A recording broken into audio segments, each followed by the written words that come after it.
Pas du tout.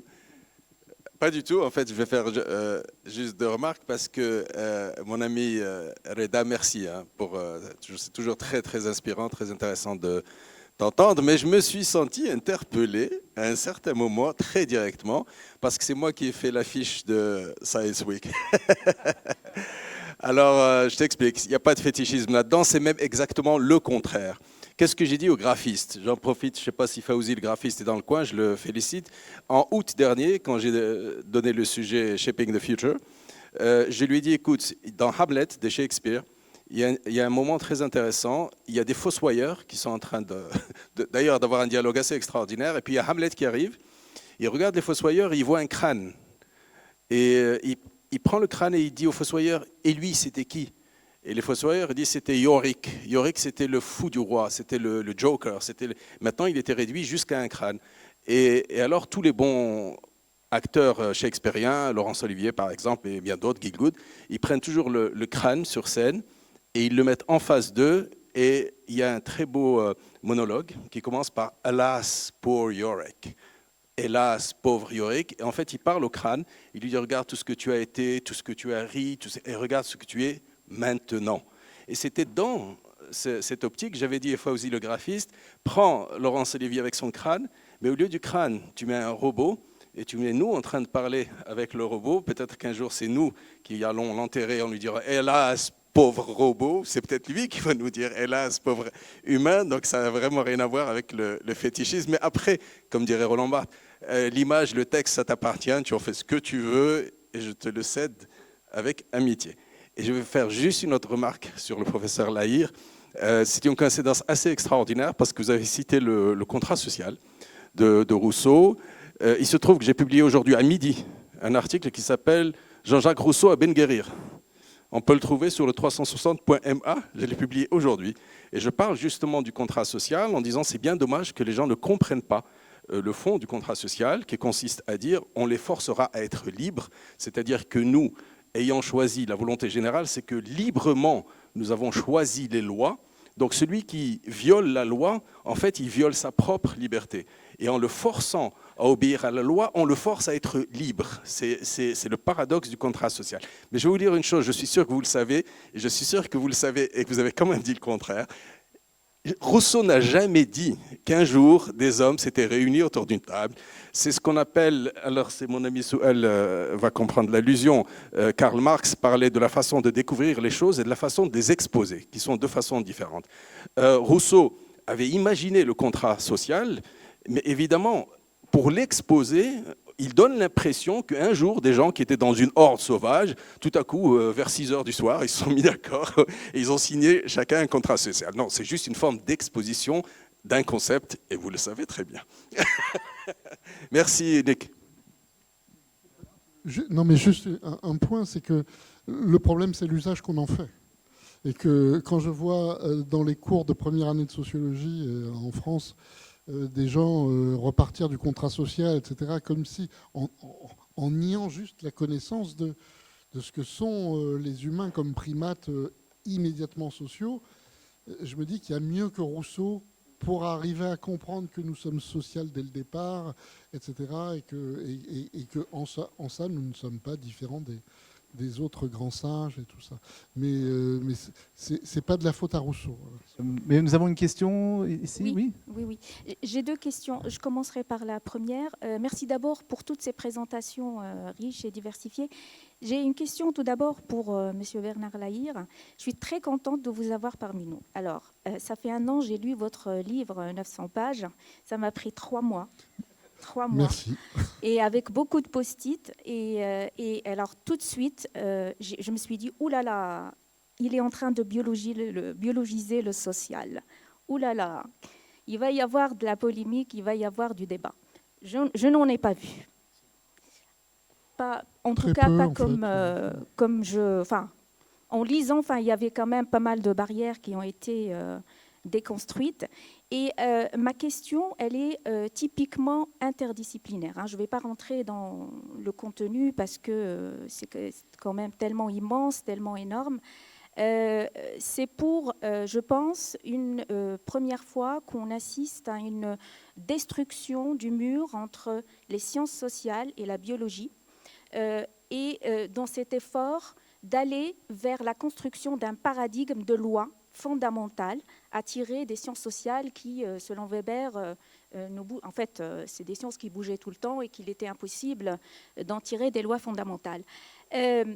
Comment, selon vous, et là sous ma casquette de chercheur, comment arriver, d'après votre expérience, à faire dialoguer plusieurs disciplines, parce que c'est un peu ma hantise, hein, c'est ma peur en tant que chercheur, et comment faire en sorte à ce qu'elles ne s'exploitent pas mutuellement d'une façon superficielle. Ça, c'est ma première question. Deuxième question, elle est aussi globale. Dans cet effort, depuis les sociétés, les lois fondamentales de la société humaine, avec ce magnifique tableau de Gauguin, je suppose que votre objectif est d'arriver à un certain moment à écrire une sorte de traité des lois sociales. Est-ce que c'est bien cela? Et si oui, est-ce que vous vous êtes déjà mis avec un collectif dans cette cause? Et quelles sont peut-être les résistances que vous affrontez par rapport à cet objectif-là? Je ne vais pas rentrer dans le débat positivisme, constructivisme, je ne sais pas, c'est des choses qui sont quand même assez révolues. Bon, je vais essayer de répondre rapidement. D'une part, non, je ne biologise pas le social, du tout. J'établis une différence très nette entre ce qui relève du biologique, ce qui relève du social, ce qui relève du culturel. Et il faut respecter chaque ordre de complexité. C'est pas la même chose. Le vivant qui s'organise socialement, il atteint un niveau particulier de complexité qui nécessite des sociologues, des historiens, etc., etc. C'est pas une affaire simplement de biologistes. Il se trouve que des biologistes, parce que les sciences sociales ont déserté le terrain de l'étude des sociétés animales non humaines, bah, ils ont fait le job, ce qui est normal. Il fallait bien des gens qui fassent ça. Mais je crois qu'il y a une confusion, y compris, je discute avec des collègues éthologues, écologues du comportement, etc., qui ont tendance à dire biologique. Je leur dis non, là, c'est du social. C'est pas la même chose. Il y a à la fois des contraintes biologiques, et c'est comme une pièce. Hein. Vous avez recto, verso, vous avez deux faces. Il y a une partie biologique et immédiatement des conséquences sociales. Moi, ce qui m'intéresse, c'est de voir comment les contraintes biologiques produisent immédiatement des conséquences sociales. Et c'est ça que veulent nier un certain nombre de collègues de sciences sociales, mais en niant dans le sens où ils veulent ignorer tout ce qui est produit par les biologistes, les éthologues, etc. C'est, je pense, une erreur fondamentale et un mauvais aiguillage des sciences sociales depuis leur fondation. Ça, c'est la première chose. Oui, alors le traité, oui. Alors, plusieurs choses. D'une part, ce traité, il a commencé avec les structures fondamentales des sociétés humaines, puisque j'énonce 17 lois, ce qui est beaucoup pour un seul homme. Vous l'admettrez. Simplement que comme je suis le premier à formuler ça, je m'appuie déjà sur des tonnes de travaux. C'est-à-dire qu'il faut voir que nous avons accumulé un savoir incroyable dans les sciences sociales, mais que personne n'a jugé bon on réinvente à chaque fois l'eau tiède, un peu partout dans le monde. Vous avez des gens qui montrent qu'il y a de la reproduction des structures inégalitaires dans nos sociétés, et puis on recommence ça en Australie, et puis au Japon, et puis là, et à telle époque, et puis à telle autre époque, et on voit que ça marche sur l'Afrique lignagère, etc. On recommence. Mais c'est comme si Newton disait « Bon, j'ai vu la pomme tomber, maintenant il faut que je vérifie avec les poires, avec les prunes, et les Scooby-Doo. » Enfin, on va où comme ça? Donc là, il faut vraiment formuler ces choses-là. J'ai commencé à le faire. Comme je dis souvent, j'amorce la pompe. Et après, aux autres de suivre. Moi, je ne peux pas recommencer ça. J'ai laissé une partie de ma vie dans cette histoire-là. Hein. J'ai travaillé comme un fou pour obtenir ça. Je ne peux pas continuer comme ça. Il faut qu'on soit plusieurs. Il faut que tout le monde entre dans la danse. Alors, je vois des jeunes qui ont envie de faire ça. J'ai monté un groupe où on n'est que 6, mais déjà 6, c'est mieux que 1, etc.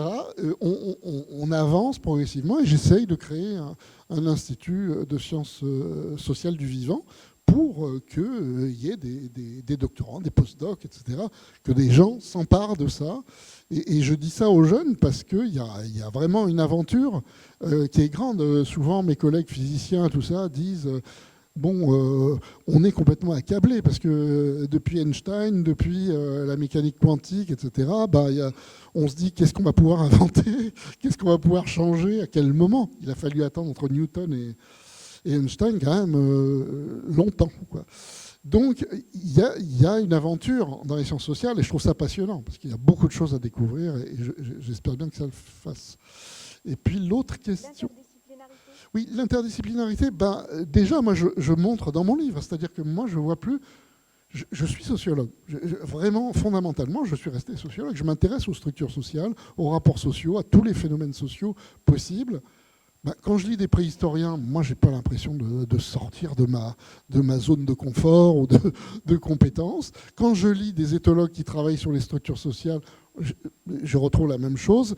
J'ai évoqué la biologie évolutive qui se pose des questions sur pourquoi des formes de vie sociale apparaissent et pourquoi telle forme plutôt que telle autre, etc. Tout le monde parle en fait de la même chose. Donc j'ai même pas l'impression, si vous voulez, que c'est un forçage interdisciplinaire. Je pense que vraiment, on constate en découvrant toutes ces littératures complètement séparées les unes des autres, personne ne parle avec personne, mais au sein même des disciplines, hein. Il n'y a pas grand monde qui parle avec des gens à l'autre bout de la même discipline, sur des spécialités différentes, etc. Il faut s'interlire, il faut lire beaucoup les autres. Et si on fait ce travail-là mutuellement, c'est-à-dire qu'il faut que les éthologues aussi lisent les sciences sociales. Hein, quand je vois l'usage de concepts vaguement sociologiques chez certains primatologues qui parlent de despotisme sans avoir lu une ligne des travaux des sciences sociales sur le despotisme, il y a un problème. Donc, il n'y a pas que moi je tape sur mes collègues, les sciences sociales, etc. C'est mon job. Mais inversement, il faut que les éthologues rentrent dans la danse, les biologistes, etc. Moi, j'ai zéro problème avec tous ces gens-là. Je les ai rencontrés pendant 1 an. J'ai fait un travail de fou à aller partout en France où on m'invitait, biologistes, éthologues, écologues, etc. À chaque fois, ça se passe merveilleusement bien. Et on parle le même langage. Bien sûr, il y a des trucs hyper techniques en biologie, etc., que je n'arrive plus à suivre. Et mes collègues, ils prennent le temps de m'expliquer ou de simplifier parce que ça suffit pour notre conversation. Tout ça, ça se fait petit à petit. Voilà, mais il faut avoir confiance et en fait se dire qu'il y a un réel, pas 36 000, et que voilà, on arrive à se comprendre et à voir que l'autre travaille finalement sur des questions qui nous intéressent à l'autre bout des savoirs et des disciplines. Voilà. Merci pour votre présentation. Ma question, en fait, est sur l'aspect communauté. Alors, territoire de vie, la force des communautés, vous dites, et revient au renforcement endogène ou ce que vous appelez la résurgence. C'est ça. Basé sur une vitalité de la gouvernance. Ma question est la suivante. Je trouve beaucoup de ressemblances avec la théorie d'Elinor Ostrom sur la gouvernance des communs, qui a irrigué toute une littérature sur le vivant depuis les années 90. Mais mon observation est la suivante. Ce que vous avez décrit, à mon avis, donne beaucoup d'importance au bien-être communautaire ou ce que je peux appeler le bien-être collectif, dans le sens où il y a une interaction entre l'humain et le milieu naturel, mais je ne trouve pas personnellement un intérêt, en tout cas pour le bien-être individuel ou le bien-être social. Je ne sais pas dans quelle mesure, quand vous parlez de bien-être communautaire, vous parlez en même temps de ce type de bien-être qui reste, à mon avis, très peu connu dans ce genre de théorie. Merci.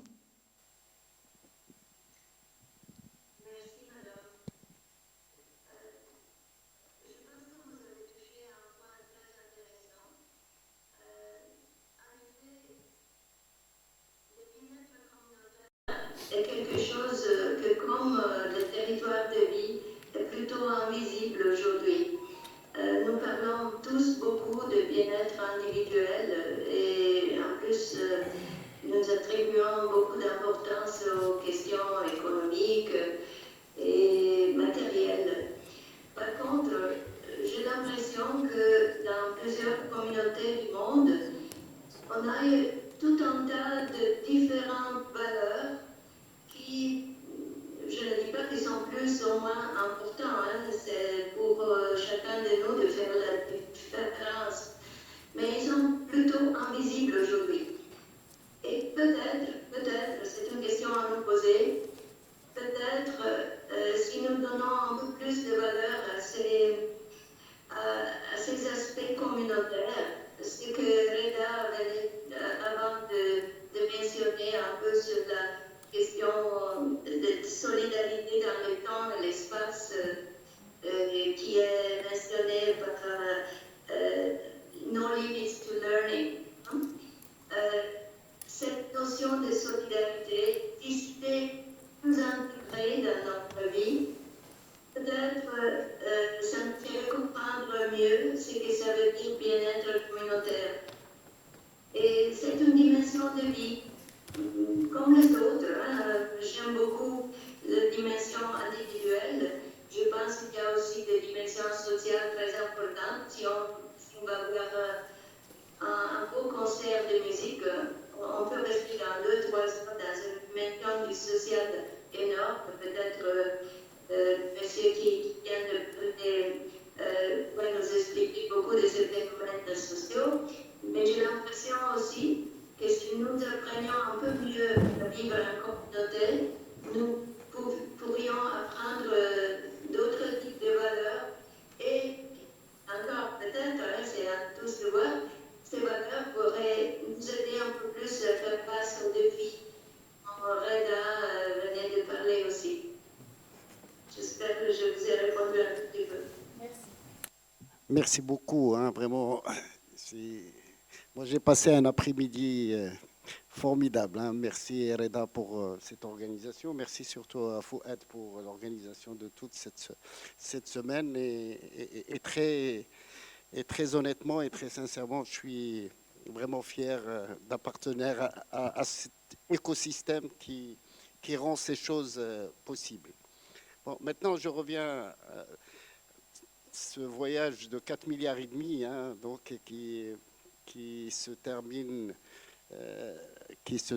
avec des questionnements angoissants de Reda, évidemment. Mais je reviens peut-être à un certain milieu. Bon, je fais une remarque au passage. Le lien entre la sociologie et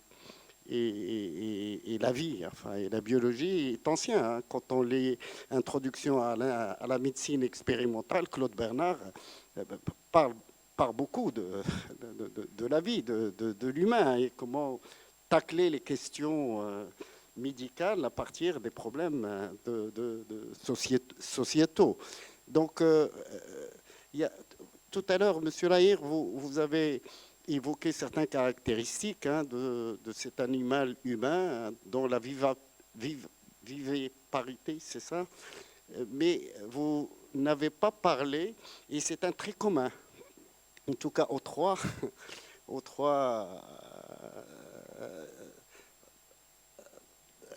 exposés, c'est la scissiparité. Et la scissiparité, des fois, il est mortel. Hein, c'est quand les cellules s'affolent, mais des fois, les scissiparités sont intéressantes. Et là, on retrouve peut-être l'exposé de Madame Borini-Ferraband, très intéressante. Il parle d'une certaine forme, en fait, de revenir à des cellules plus communautaires, plus petites, etc., etc. Est-ce que y a-t-il pas une ligne, en fait, de pensée et de repenser cette complexité? Et moi, je suis persuadé, Reda, qu'il n'y a pas de formule mathématique hein, à modéliser cela.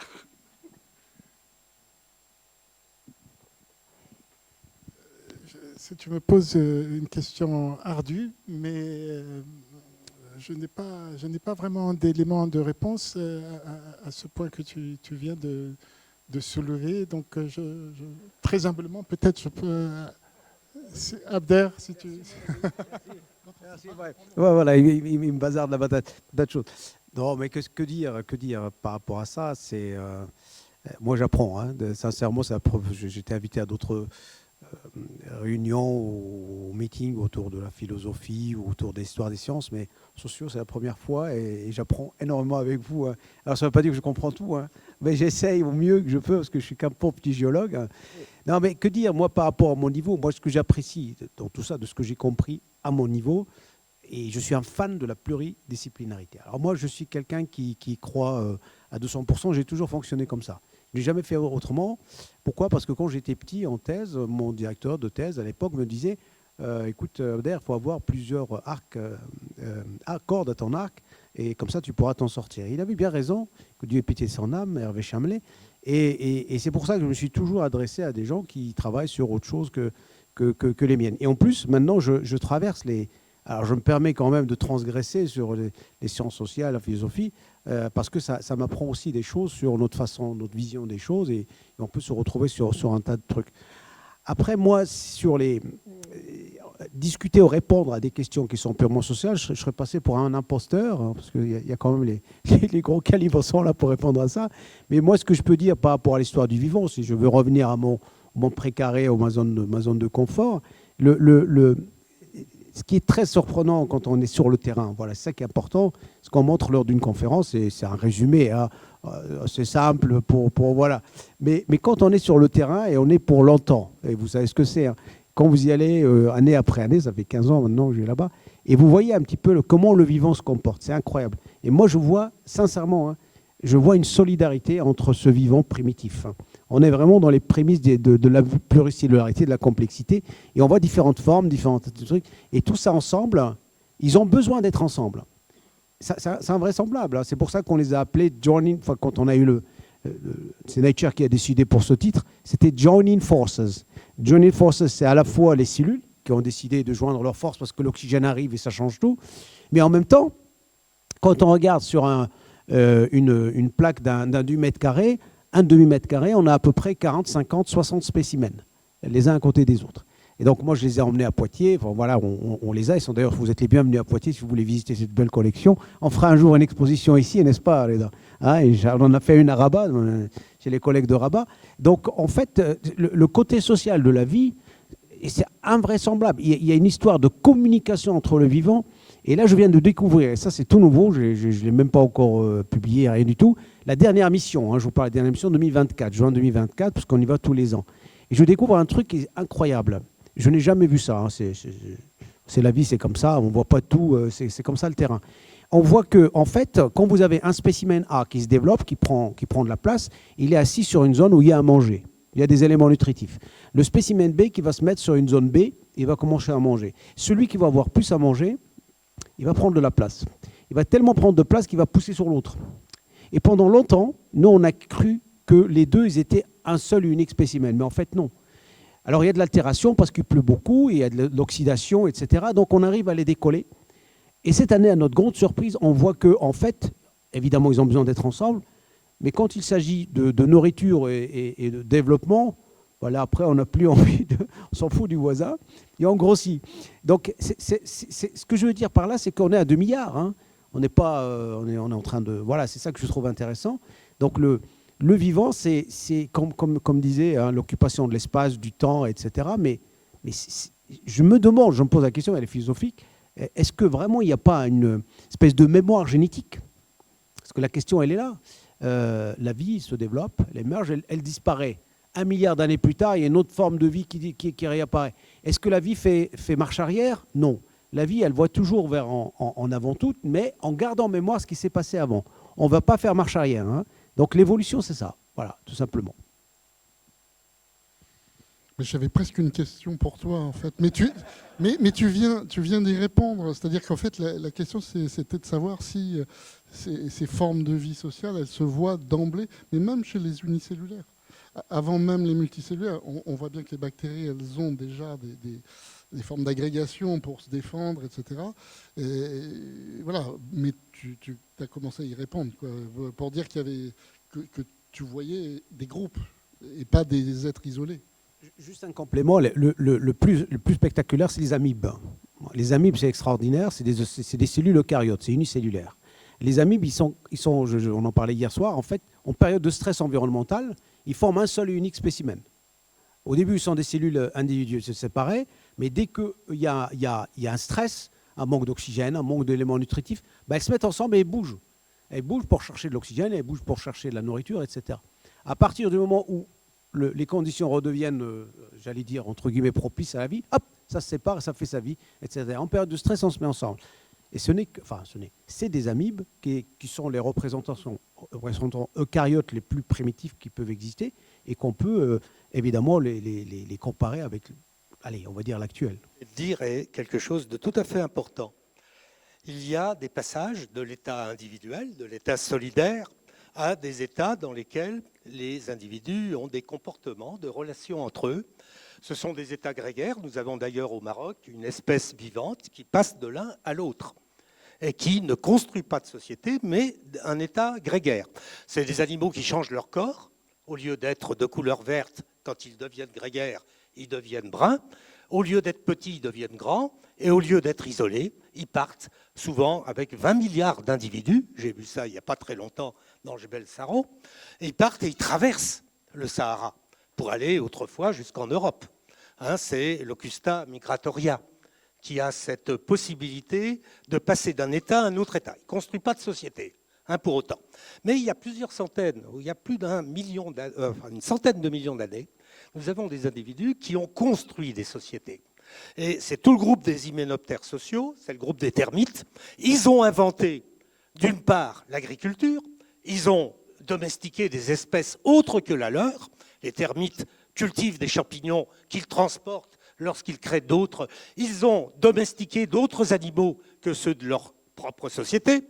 Dans une société de Vespides, j'ai vu ça à Meknès dans l'école d'agriculture, il y a plus de 300 fonctions différentes dans un nid. Là-bas, il n'y a pas de gel, donc c'est des nids qui peuvent aller jusqu'à 4 mètres, 4 mètres 50 de diamètre.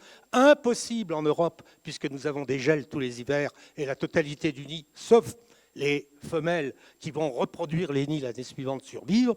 Alors nous avons, nous, une difficulté. C'est que nous croyons que le nid, c'est une collection d'individus. Ce n'est absolument pas une collection d'individus. Il y a un changement majeur. C'est que le nid fonctionne, tous les individus fonctionnent comme des éléments du cerveau humain, et ça forme un autre cerveau que celui, d'ailleurs, ils n'ont pas de cerveau, ils ont des cérébrons. Ça fonctionne aussi bien qu'un cerveau humain. Et je donnais hier à quelqu'un qui me le demandait, qu'un cerveau humain d'un enfant de 8 ans, ça peut résoudre des problèmes de trigonométrie. Un enfant de 3 ans, 4 ans ne les résout pas. Eh bien, dans ces nids, ils sont parfaitement capables de donner la distance de la nourriture, la direction et la distance, en calculant avec un angle alpha entre les deux et la première, parce qu'ils n'ont pas de concept dans leur langage, et ça c'est vrai aussi chez les apides. On ne peut pas dire qu'il faut monter de 75 mètres, faire 300 mètres et redescendre. Donc, ils vont utiliser une autre solution. Ce n'est possible que parce que nous avons un nid d'apides, de vespides, c'est 100 000 individus. 100 000 individus, ça communique tout le temps. L'individu dominant, il met sa patte sur l'individu isolé. Et nous calculions les échanges trophylactiques, c'est-à-dire ce que les jeunes qui étaient envoyés à l'extérieur pour chasser ramenaient. On leur prenait tout, ils étaient obligés de repartir. Et ce n'était que les... Et nous avons l'inverse. Nous avons toutes les solutions imaginables de société chez les apides. Ceux que nous avons ici au Maroc ne fonctionnent pas comme, je ne sais pas, Vespa germanica ou Vespa vulgaris. Enfin, nous avons 4 groupes qui sont des groupes sociaux en Europe. Nous avons ici d'autres groupes qui ont d'autres règles. Les règles sont liées à l'environnement. C'est une adaptation à l'environnement, aux ressources dont ils disposent, et ils inventent des solutions qui existaient déjà, puisque quand on va dans le nord de l'Allemagne et en Pologne, et qu'on regarde à l'intérieur de ce qu'on a sur le bord de la mer, on voit des animaux en train de communiquer. Se faire des cadeaux, ils se font des dons et des contre-dons. C'est des choses que Mauss a étudiées dans les sociétés humaines. Ça existe dans les sociétés d'insectes. Les sociétés d'insectes créent d'abord, il y a la nymphose chez ces animaux avant d'arriver à l'état adulte. Ils créent à l'intérieur du nid une zone qui va être à 29 degrés et demi et qui ne bouge pas pendant toute la durée dans laquelle on va permettre à l'individu de commencer à apparaître, se développer. Et après, qu'est-ce que c'est que la fin du nid? C'est que la température, elle va descendre à 16 degrés et il n'y a plus personne. D'ailleurs, il y a même plus de mâle, puisqu'on n'a pas besoin de mâle dans ces sociétés. Le mâle ne sert que pendant 1 heure, l'heure de la reproduction. Après, et ça se trouve aussi dans la mythologie des Amazones. D'abord, merci pour les 4 interventions. C'était vraiment très enrichissant. J'aimerais juste revenir à votre intervention, à vous, professeur. La vocation, en fait, de rendre la sociologie indépendante, scientifique, c'était aussi avec Durkheim, mais j'aimerais savoir si vous vous inscriviez ou si vous vous inscrivez toujours dans ce linéage durkheimien. Les faits sociaux sont des choses, donc ils sont indépendants. Après, je ne comprends pas pourquoi il y a toujours ce fétichisme dont vous parliez, Monsieur Reda, du biologisme. Pourquoi on devrait absolument en fait, comparer la sociologie qui concerne des faits sociaux, qui concernent eux-mêmes des humains dont l'identité est malléable, changeante à travers le temps, alors qu'en biologie, l'apoptose, c'est quelque chose qui se répète, qui est propre, indépendamment des avis et des perceptions changeantes des humains qui les sous-tendent. Après, est-ce que ça ne tiendrait pas, ces difficultés que vous retrouvez à concilier les sciences sociales et les sciences du vivant, avec le fait de ce que Peter Berger appelait la fascination sociologique? C'est le fait que la sociologie, elle a cette particularité qu'elle étudie la sphère dont le sociologue lui-même fait partie, alors que le biologiste, l'astronaute ou l'astrologue, il a des sphères en fait complètement différentes. Après son observatoire ou laboratoire, le chercheur en question, il va vers sa femme aller voter, alors que le sociologue, il a cette malédiction, je ne sais pas, d'avoir les résultats de sa recherche en fait influencer le monde même dans lequel il vit. Donc il ne peut pas se départir en fait de ces deux sphères-là. Et est-ce que finalement ce ne serait pas à cause de ces multiples récupérations politiques des résultats sociologiques, du fait que par exemple la sociobiologie a la mauvaise presse aux États-Unis, en France, le fait de dire que l'homme et la femme c'est pas pareil, ça crée des récupérations politiques. Est-ce que ce ne serait pas aussi la difficulté que vous retrouvez? Et puis ça me permet de parler de... Là c'est pour vous, là c'est fini pour... Puisque vous vous intéressez aux sciences sociales, eu égard à votre expertise, j'ai l'impression qu'à chaque fois qu'on parle de l'anthropocène, c'est dans une approche plutôt catastrophiste. C'est l'anthropocène, donc c'est la capacité de l'humain à changer les écosystèmes globaux. Et donc il y en a même qui décrivent l'anthropocène comme ce moment où l'humain il a la capacité de s'autodétruire, y compris en altérant les écosystèmes là. Et ce qui me permet de faire le lien avec professeur Benkiran et son intervention concernant le technosolutionnisme comme mythe. Est-ce qu'on ne peut pas considérer justement le fait de ce bioconservatisme ou bien technofatalisme, enfin non pas technofatalisme, plutôt technocatastrophisme, comme un mythe en soi? C'est-à-dire le fait qu'on a la capacité de faire de la technologie des merveilles, d'où le fait qu'on soit tous ici présents, ici et maintenant, alors que ça joue peut-être dans la conception que nous avons de la technologie. Comme la toile d'araignée fait partie de l'araignée, peut-être que la technologie fait partie de l'échafaudage de notre cerveau. Il y a la théorie de l'esprit étendu qui nous dit que nous utilisons la technologie pour éteindre notre vision, notre portée et même notre physique. À partir du moment où le premier humain il a porté un bâton pour faire tomber un fruit qui était dans un arbre très haut, qui autrement n'aurait pas abouti à le faire tomber. Donc on a juste fait une extension de notre main. Et donc est-ce que une autre conception de la technologie ne permet pas de faire une nouvelle narrative en fait, qui prendrait soin de tout ça? Voilà. Je vais commencer directement par cette question. Mon propos n'était pas une critique de la technique et de la technologie. Je suis très influencé par les travaux de Leroy Gourand. Les techniques sont des projections de facultés cognitives de l'humain. Voilà. Donc, l'intelligence artificielle de tout temps existe. Il y a des objets qui pensent, calculent, mesurent par eux-mêmes. Donc on n'a rien inventé. Depuis le gnomon, je suis très influencé par le travail de Michel Serres, les origines de la géométrie. Voilà. Donc tout ça, mais aujourd'hui, nous sommes dans... Je pense que le challenge aujourd'hui, c'est ça. C'est que j'ai parlé de limites cognitives, psychologiques qui sont franchies. Nous sommes dans un système de polycrise. Crise de gouvernance, crise politique, crise du sens, la perte de sens continuée. Et il y a 50 ans, 60 ans, les sciences sociales étaient vraiment inspiratrices, la French Theory, les sciences sociales. Au Maroc, les sciences sociales marocaines nous éclairaient le devenir. Regardez aujourd'hui le rang des sciences sociales et humaines. Aujourd'hui, c'est vraiment le parent pauvre du savoir. Et même pour accéder à un métier, qui va aller choisir ces filières-là? On va aller vers des métiers scientifiques, ingénieurs, technico-commerciaux, etc. Mais alors, nous avons des gens extrêmement brillants, y compris ici. Mais ma critique, c'est qu'aujourd'hui, nous vivons à l'échelle mondiale une crise de la pensée. Les sciences sociales sont un peu déclinantes. Nous sommes dans une phase très très pauvre. Voilà. Et c'est quoi le projet? Quelle est la vision? Est-ce que c'est les visions que nous proposent les milliardaires ou les futurs trillionnaires? Parce que dans 5-6 ans, on aura des trillionnaires et qui maintenant interfèrent, qui sont en train d'interférer dans les États aujourd'hui. Donc on voit que cette déficience font des citoyens, des gens dépareillés.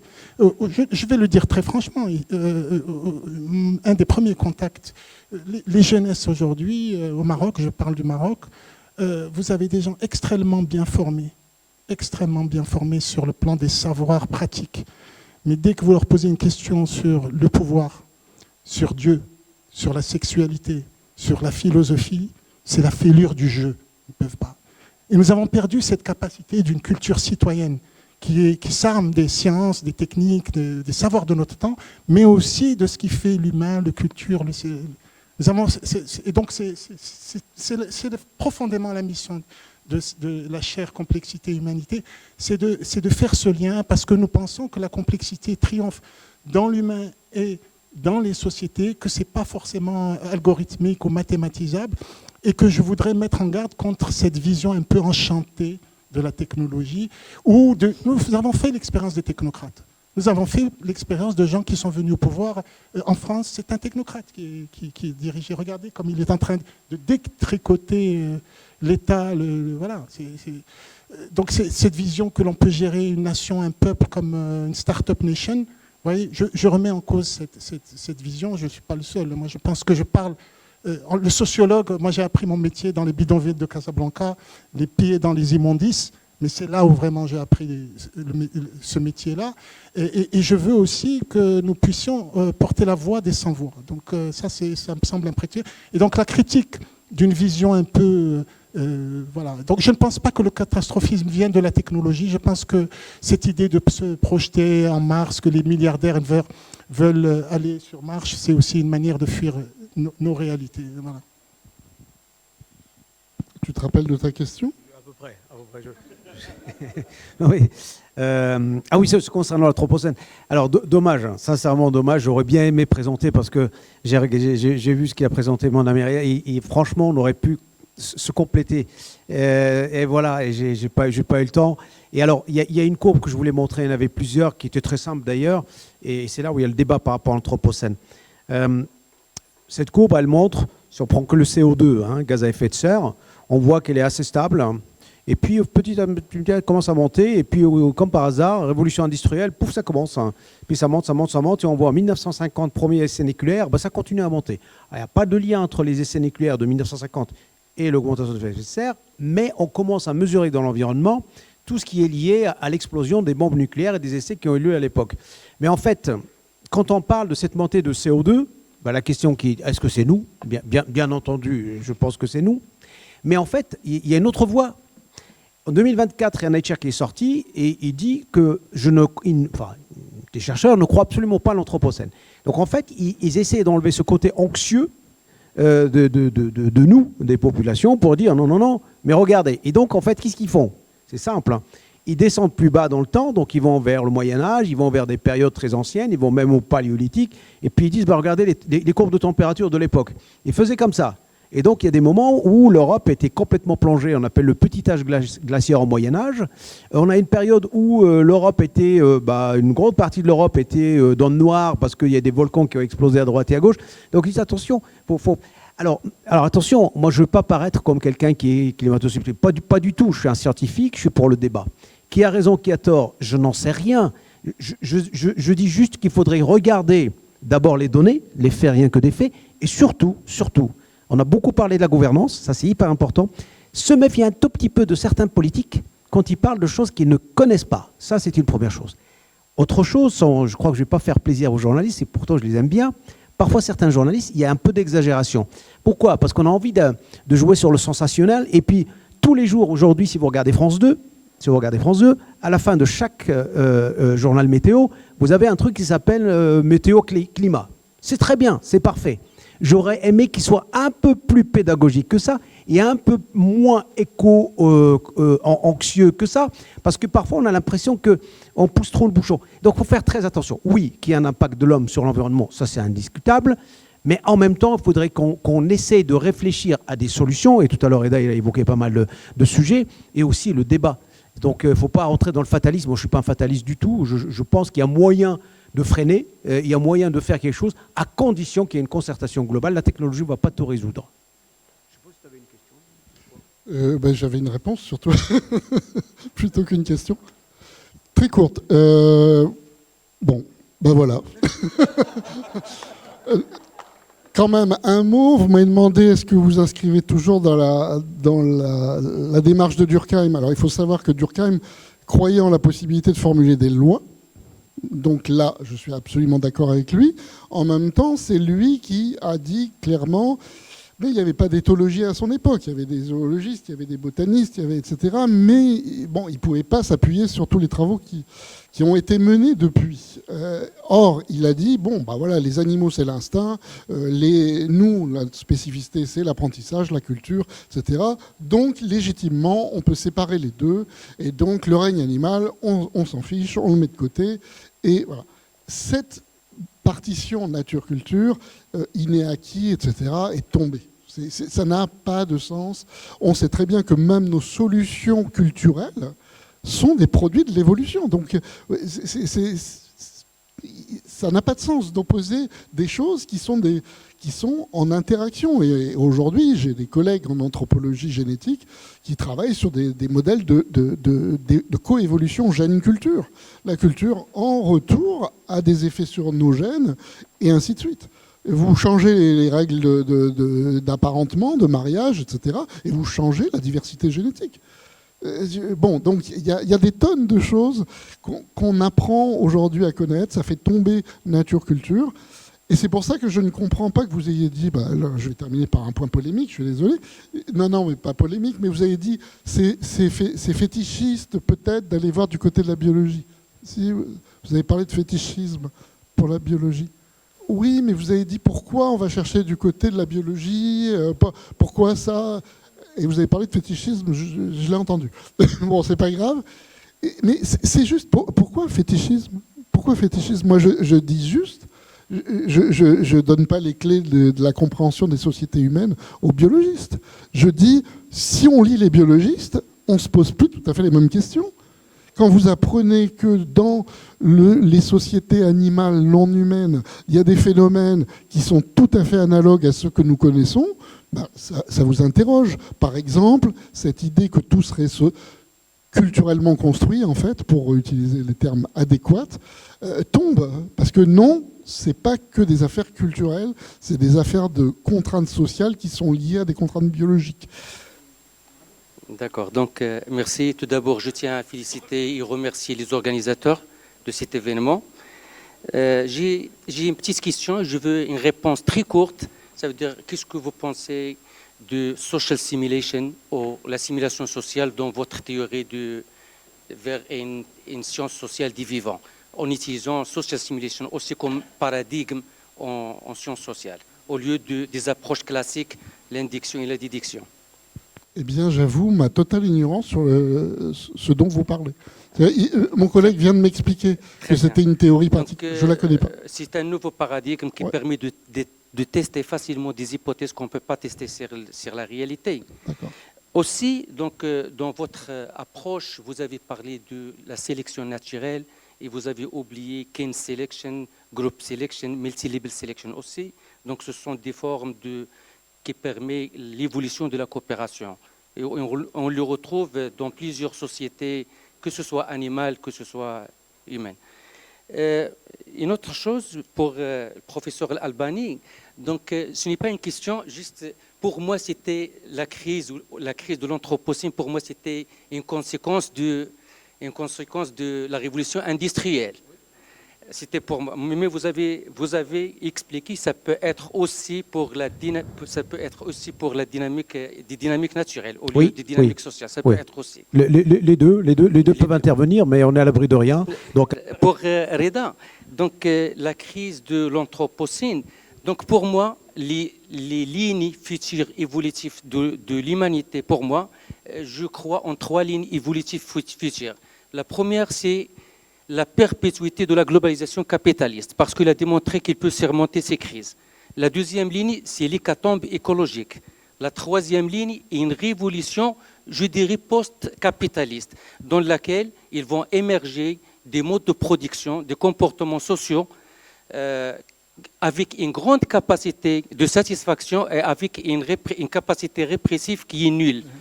Merci beaucoup, Gracia. On espère vous voir ici en présence bientôt à Ben Guerir. Merci à tout le monde. Je voudrais aussi remercier l'équipe multimédia de Africa Business School qui sont venus pour faire la captation vidéo. Samir, Elias, Brahim, merci beaucoup.